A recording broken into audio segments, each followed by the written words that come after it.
Hi, I'm Ksenia, the Executive Assistant at Artbeat Studio. In this workshop, we are going to use some different household items to make textures with your acrylic paints. You can apply these textures in any way to any of your creations. I hope that you will have some fun, learn some new things, and perhaps be encouraged to do some exploring and discovering all on your own. Enjoy! We're going to start with a resist, which is applying something that will keep the paint from attaching to your surface. We'll use Vaseline and smear it on the canvas in any shapes you want, then paint over the background.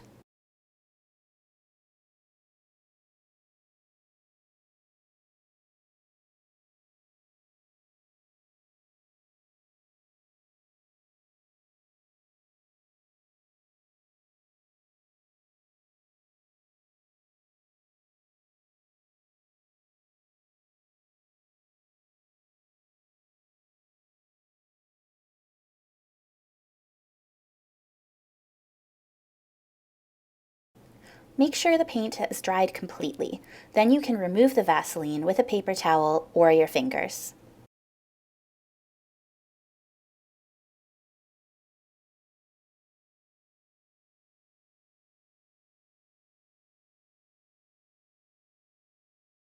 You can see here if you don't have a completely clean part of your paper towel, or your paint is still a tiny bit wet, your background will get pulled into the canvas where you wipe. Try to get as much of the Vaseline off the surface as possible.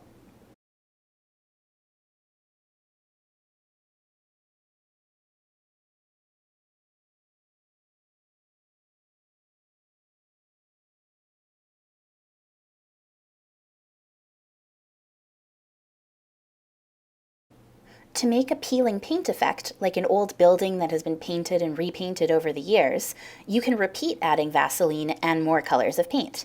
Here, I'm going to put some on the bare canvas and some on the green background.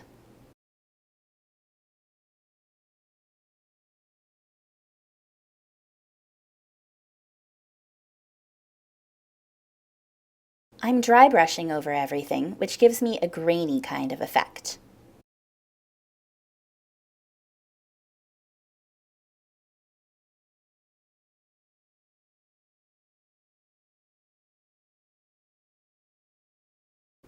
The thicker your paint layer, the more contrast you'll see with the Vaseline.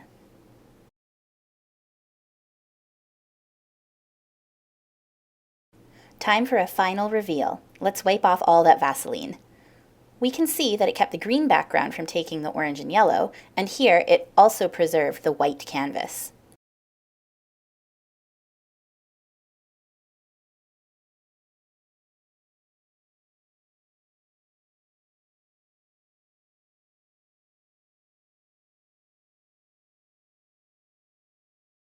This is an interesting technique for a background or an abstract piece, as well as making a realistic old wall with peeling paint.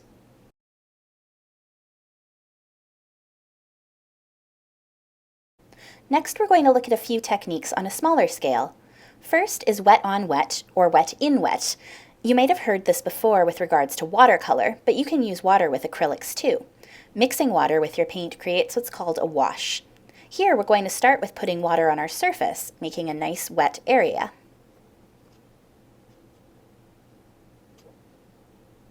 Then I'm going to keep my brush a bit wet and take some color. You can see that the paint travels within the area where the water is.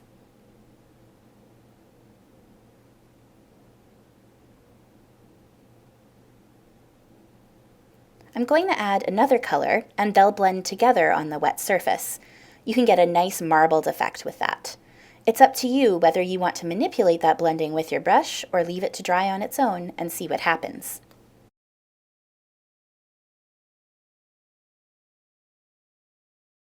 So a scumble is a way to blend two colors without really losing the original color's identity, I guess. So I come from a scenic painting background in theater. So what we like to do there is turn our brushes and use like short diagonal strokes. So this is my like red orange color. And if I wanted to blend that, I would then take either cleaning this brush or take a new brush. Let's just wipe this one off here.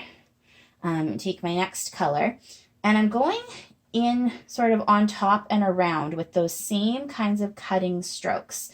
So you can see that we're getting like this softer kind of blend, but it's not a pure mix, so to speak. We still have some of that ochre color and some of that red-orange color.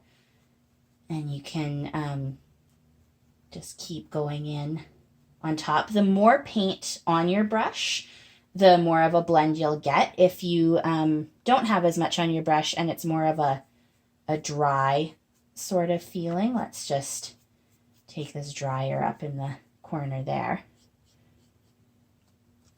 Just really wipe that brush down and then grab some of the yellow color.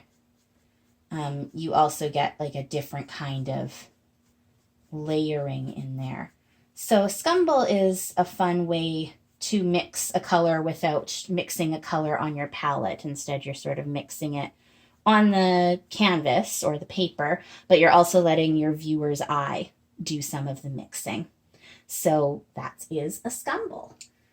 The next thing I want to show you is using a sponge. So this is not a fancy sponge. This is like, I think, like a Shoppers Drug Mart brand kind of thing. It's a Bath and Body sponge. So it does have that natural shape. I'm not sure if this is actually a natural sponge or a synthetic one. But you don't have to use a fancy sponge. You certainly can buy artist sponges. But you can also use a kitchen sponge. And if you want to separate your sponge into smaller pieces, that's totally legitimate. I always recommend tearing it instead of cutting it and getting a sharp edge. The tear sort of goes with the natural shapes of the sponge. So you can take your sponge.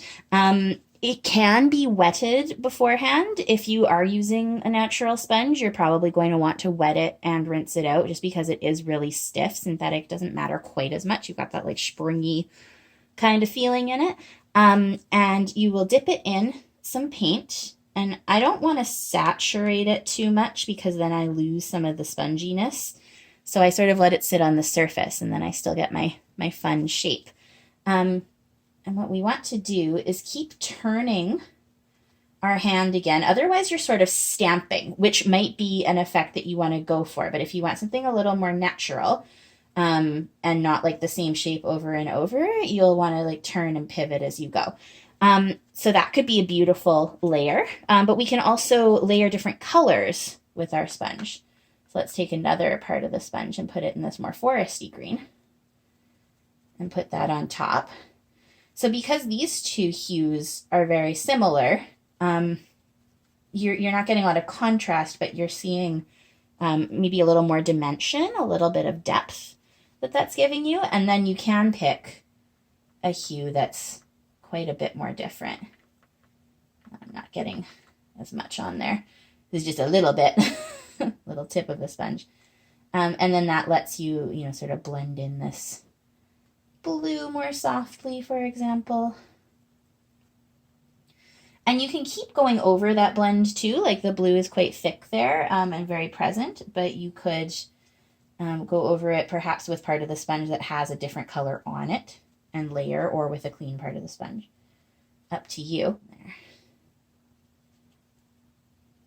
Sometimes I also will brush the paint onto the sponge, where you can use your finger and smooth it out a little. Again, you don't want to like push it down too far because then of course the sponge will soak it up and you won't get any paint to go onto your surface, but you can spread it through.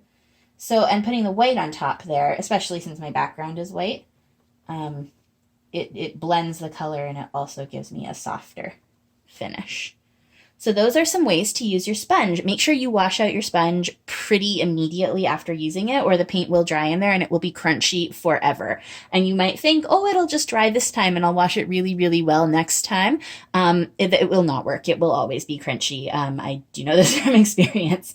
The other thing that I would recommend is not to put soap in your sponge, because no matter how much you rinse it, there will always be like a teeny bit of soap left in those crevices. And that can get quite obnoxious as you get soap in your paint later on, and it does fun things with resisting and so forth. So rinse that out just as soon as you can for a happy, healthy, long-living sponge for your art. All right, so this has just appeared for you. I had a bit of an unfortunate issue with recording space, so all of my recording about masking didn't show up. But we will keep moving on and we'll talk about masking in a moment. The next little technique that we're going to do is a dry brush technique using your fan brush. So this could be something interesting if you wanted to do like a bit of a wood grain, or just an interesting texture. So I'm going to get some paint just on the tips of this fan brush. I'm not going to saturate it too much, and I'm not wetting my brush beforehand. And then I'm just ever so lightly going to pull that over my canvas. You may want a little bit more paint than that for a little bit of a bolder look. And just remembering again not to press down too hard to flatten those bristles, because that's where you get those patches as opposed to the nice little ends showing the texture.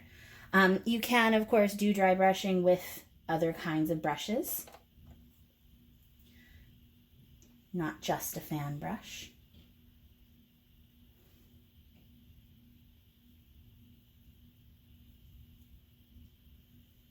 And again, layering, especially those different browns, could give you a nice wood kind of effect. I would do this over not a white background, a background that's got a color on it already that shows through. Again, like especially if you're trying to do something like wood, to have a background in browns or some blended browns or some scumbled browns. And then with this sort of green on top could give you an interesting effect. And then, of course, you can also dry brush going in different directions. You don't all have to go the same way. Wood with grain, of course, goes the same way. But if you're using dry brushing for something else, you could certainly have things cross each other. And this will also turn out slightly differently depending on the surface that you're painting on, of course, because this is a canvas board. We're seeing the texture of that canvas underneath. This is another way to blend colors on the canvas and sort of have the eye do the blending for you. The final technique that we're going to do on this little canvas is called glazing. It's basically like an overlay. So I've drawn just some lines here and let them dry. You don't want to be doing this glazing over something that's wet, because then your colors will blend, which could be a really cool thing. It's just not what we're going for in this moment. So for glazing, you need to make a wash, and a wash is mixing water with your paint. So I'm just going to get this brush wet, and I'm going to drag a little bit of paint into it. You could make a little puddle of paint on your palette, or sorry, a little puddle of water on your palette and drop paint into it as well. But I've just got this wash, which is basically like a colored water. This one is a little bit thick, so I'm going to add a little bit more water. It's going to take some experimentation to find out the thickness of the wash that you would like to use. So it's almost like a watercolor. And then we're going to brush that over top. So you can see that, of course, the background takes the color and what we've already painted takes the color. So let's try that with a different color just to see what it gives us. Let's do a little bit of a red-orange wash. And this one I'm going to keep a little bit more painty. This is like a thicker wash. So you can see the difference in like the saturation of that. Let's take the same color and just add even more water to it. So this one's a fair bit thinner. So same color, but you can see that the wash we're getting and the effect we're getting is a little bit different. So to recap, wet and wet, and look how nicely it's blended as it's been sitting here. Here's our scumble, here's our sponge, here's our masking that we're not going to talk about right now because it didn't film. Here's some dry brushing that could turn into graining. And here's some glazing or overlays with a wash. Let's talk about masking. For this, I'm using ordinary painter's tape. You can cut it in half. Remember that things that you buy don't have to be used in the same size that they came in. For easier tearing off later, I like to fold the corner over and give myself a little tab. A little tab like that. And onto the page. Put all these on this side here.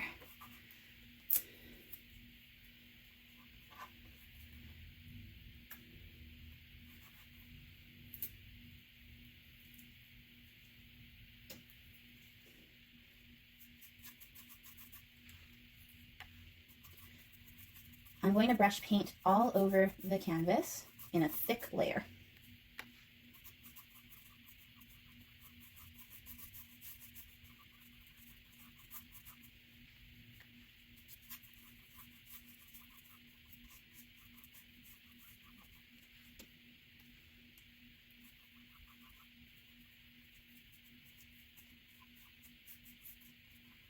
I'm creating a bit of a two-toned background.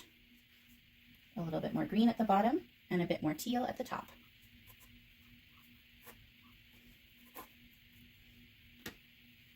I'm going to take some tin foil and crumple it and use the tin foil to blend our colors.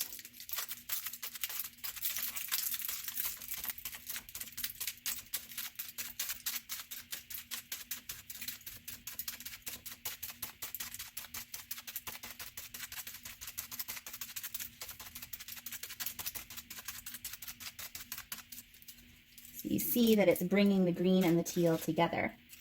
And in the places where it's most thick, that blend is a little more obvious.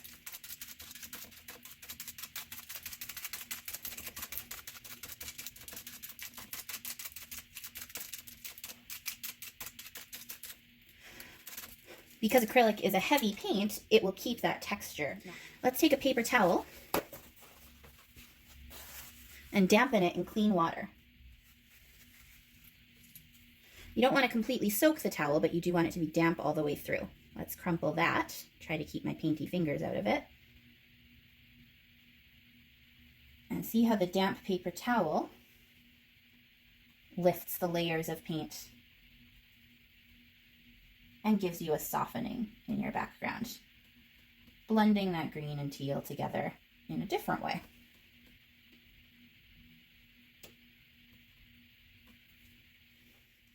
Let's use an ordinary comb and another thick layer of paint. If you wanted to, you could squeeze this paint right out of the tube onto your canvas as well to get a nice thick layer.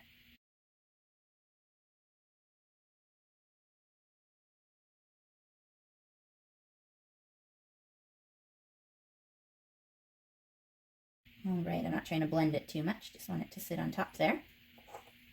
Then take your comb and start pulling up that paint. This comb's a little curved in the middle. So we get two effects here. We get it scraping into the thick paint, and we also get the drag.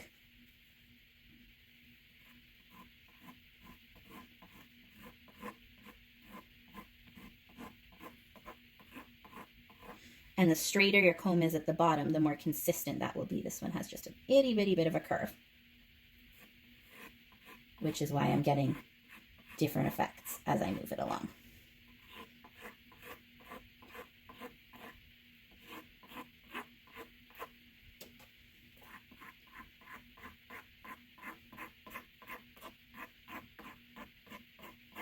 You can actually peel your masking tape off while your paint is still damp. This paint is quite thick, so it's a little risky, but let's see what happens. And this is why it's so nice to have that little tab, so I'm not going to smudge my painting by looking for the end of the tape.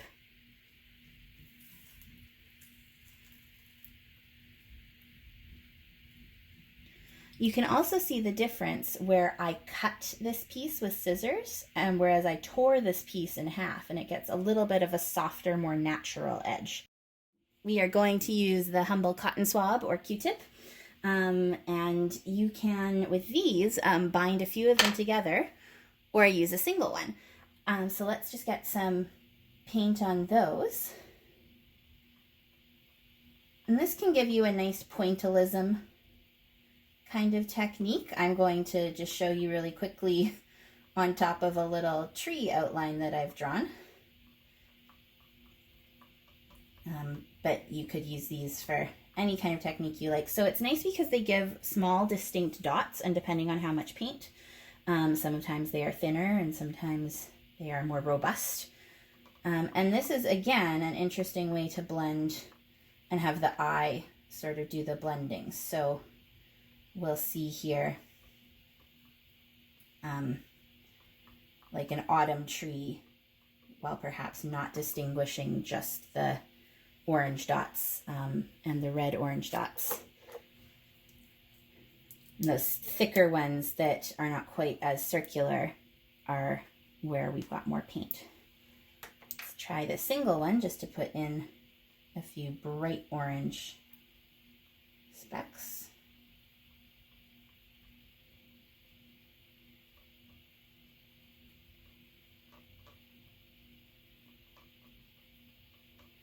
And there you go, Q-tips to make a quick tree to make. So we're going to put some blobs of paint on here. You could do this by squeezing paint right out of the tube. You don't have to, or you could just put some dots on with your brush. You do want these to be fairly thick. They can be touching, or you can leave some space. And what you'll need for this is a small piece of cardboard or plastic, just any kind, and we're going to take it and we're going to drag the paint down in the direction that we choose, and it's another way of getting that blend in. Take some this way as well. And then, of course, you've got paint on the cardboard, so every time you do that, you could use it to start another layer. So you can get quite a soft blend, or you can get distinct patches. And again, that will be influenced by whether you're using colors that are close to the same hue or whether they are quite different from each other. That contrast comes from the sort of shapes of the blobs and the blending, but also from the hues that you choose. And then, of course, you can take your brush and you can make adjustments. So maybe I want to pull some of this ochre over here. Maybe I want to add even a different color in altogether. So I could add some hits of blue, and or I could add some blue blobs, grab my cardboard again, and do another drag. Go across again as well.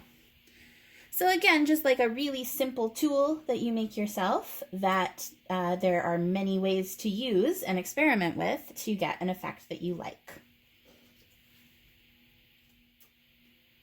Another technique that I'll show you is a spatter. Spatters can be done with a brush, but my favorite thing to use is an old toothbrush. So if you've got a toothbrush and it's been, brushed out and it's getting fuzzy, you can boil some water and sanitize the toothbrush in that way. Or if you happen to have an extra one kicking around, you can make it your art toothbrush. And we can do a spatter. So for this, you're going to want like a thick wash. If I were to dip this right into heavy bodied acrylic paint, it wouldn't spatter terrifically. But if it's too thin of a wash, then my spatters will be runny and not keep their shape. So how I achieve this usually is I actually wet the toothbrush and then dry it off so it's not dripping. I'll get some of that paint on there, and then I'll use a brush or my finger to spread it out over the toothbrush. Make sure anything that you don't want to get paint spattered on is well out of the way. And then we're going to take the toothbrush and we're going to, I'll show you this way, we're going to run our finger or our thumb up over it and pull the bristles back, and then as they release, they will spatter. So my arm is going to block this from the camera a little bit. I'll try and lean this way.